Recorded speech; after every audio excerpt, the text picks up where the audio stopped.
Meghan Markle et le prince Harry ont quitté le Royaume-Uni humiliés après leur court voyage pour assister aux célébrations du jubilé de platine car ils n'ont pas réussi à obtenir des images pour Netflix.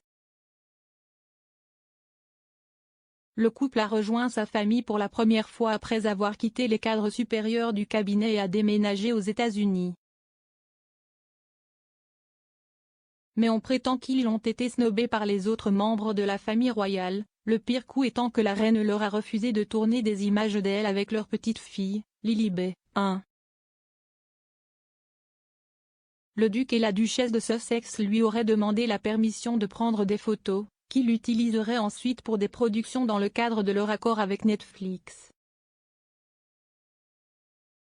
Un initié a déclaré au National Enquirer, « Ils ont été totalement humiliés. Le pire coup a été que Sa Majesté a dit aucune chance aux photos de sa toute première rencontre avec son homonyme, Lilibet.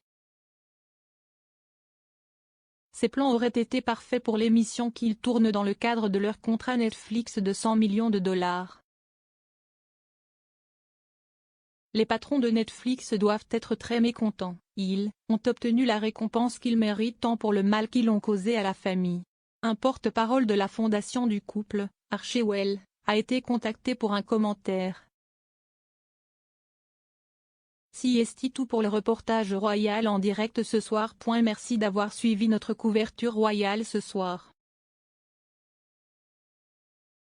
Revenez plus tard pour en savoir plus. Secouée. La princesse héritière Marie retire son fils de 16 ans de l'école au milieu d'un scandale d'intimidation. Le petit-fils de la reine Margrethe II, Christian, et sa petite-fille, Isabella, n'étudieront pas à l'école Herlufsholm, a confirmé la famille royale danoise. La décision a été annoncée par la princesse héritière Marie et le prince héritier Frédéric quelques semaines seulement après l'apparition d'allégations d'une culture violente remplie d'abus et d'intimidation à l'école. Des rapports affirment également que des étudiants ont accusé l'école et son personnel de dissimuler leurs histoires d'abus. Des allégations d'intimidation ont même été incluses dans un documentaire sur le réseau public danois TV2. Herlufsholm, fondé en 1565 pour la noblesse danoise et situé à environ 80 km de Copenhague, coûte 6 141 livres pour les étudiants externes et 18 185 livres pour les pensionnaires. Dans un communiqué, le couple du prince héritier a déclaré, « Comme nous l'avons déjà déclaré, nous sommes profondément ébranlés par les informations publiées récemment sur Herlufsholm. Nous avons également précisé qu'en tant que parents d'un enfant à l'école, nous nous attendons à ce que l'école fasse ce qu'elle doit faire pour rectifier les conditions inacceptables. » Le prince Louis ravit les fans de Glastonbury avec une apparence emblématique bien qu'il soit resté à la maison. Le festival de musique emblématique était de retour le week-end après une pause due à la pandémie de coronavirus et avec lui, les festivaliers sur lesquels on peut compter pour faire ressortir les drapeaux.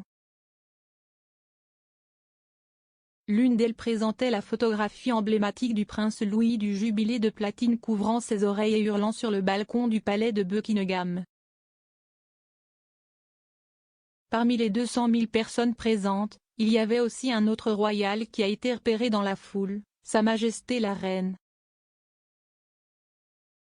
Lors de la performance de Robert Plant au festival, les téléspectateurs ont plaisanté en disant qu'ils avaient vu la reine sous un déguisement en raison d'un participant au festival qui ressemblait étrangement à la reine.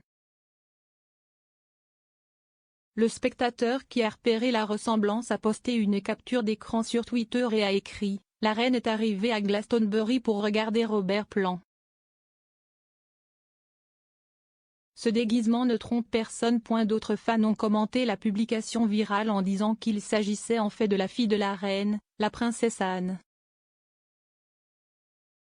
La photo du prince Louis, 4 ans, a été imprimée sur un grand drapeau et a été remarquée pour la première fois samedi lors d'une représentation de Skunk Nancy. Dan Wootton déchire un expert méprisable pour avoir claqué Queen.m. Voton a qualifié Benjamin Butter-Urs, journaliste pour le de méprisable après avoir critiqué la capacité du monarque en tant que maire. Monsieur Butter-Urs avait déchiré Sa Majesté en lambeaux en demandant pourquoi tant de ses enfants étaient devenus des enfants gâtés. L'échange exubérant s'est produit alors que Monsieur Voton et son panel se demandaient si le prince Charles était apte à être roi. Cela survient après que l'un des organismes de bienfaisance du prince de Galles fait l'objet d'une enquête par la Charity Commission après avoir reçu des millions d'euros en espèces d'un ancien Premier ministre qatari, selon le Sunday Times. Monsieur Butter-Urs a commencé par fustiger le prince en affirmant qu'il y avait un manque de contrôle sur l'héritier du trône. Il a déclaré, ce que cela montre, c'est un manque total de jugement, mais cela révèle également le pouvoir et le manque de contrôle qu'il y a sur lui. Et je pense que c'est ce qui est le plus dangereux.